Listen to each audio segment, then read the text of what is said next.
Barbara Mandrell is an icon in the country music business, and she and her husband Ken wanted a house that would just blend in to the woods and not stand out but become a part of it. They worked with the architects, came up with the idea of the Fontanel project. My mom designed the home along with Steve Tuck, the architect, who also did the Hall of Fame and the Symphony Hall and many, many beautiful buildings in Nashville and around the country. When my parents sold the place in 2002, I never thought I would get to be back in my old home that I grew up in every day. Although they have nothing to do with the venture of Fontanel as it is today, they're definitely still here.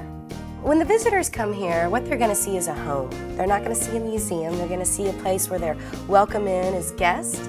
They are encouraged to sit down on the furniture, hang out, and they get to listen to the stories of my family when we lived here, and also the new stories of after my family moved out. We were fixing to present the mansion to the public and showcase memorabilia, and everyone was going to see every facet of the home. We knew that we had to create a secure building and property. We needed to hide systems, both burglar and fire systems. So that was a challenge in and of itself, designing a system that gave us full coverage but didn't look like we had just put in a big aftermarket security system. When you drive up to the Fontanel, when you walk in the door, you see a beautiful home that was built very tastefully and very lovingly, and you want to continue with that theme, and in doing so there's only one way that you continue, and it has to be wireless. It cannot be any other way.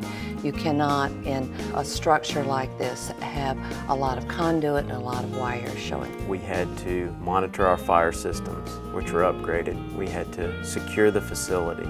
ADS worked closely with me every day to help solve issues on a daily basis because there were many. As far as the fire alarm is concerned, we have the wireless pull stations, and then of course we have to have the wireless receivers, the wireless repeaters to make it work. You can imagine in trying to get through logs, we're talking about logs that are sequoia logs that are 22 inches in diameter. Even though it's a wireless pull station, you still have to mount them on a surface that is something that our guys had never worked with.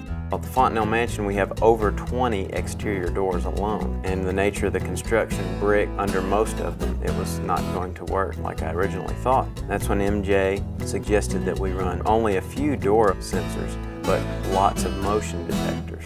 And so we have a lot of wireless motion detectors in every aspect of the house, and it covers all the doors. The ADS came through, and we gave them a project that is aesthetically pleasing, that works, and something that they and we can be proud of. We have a good relationship with ADS, and I feel confident that if we build 16 more structures on property, that they will be involved in every one of them. So when I think of the future here, I just want to see people enjoy it and love it like I did and like I do.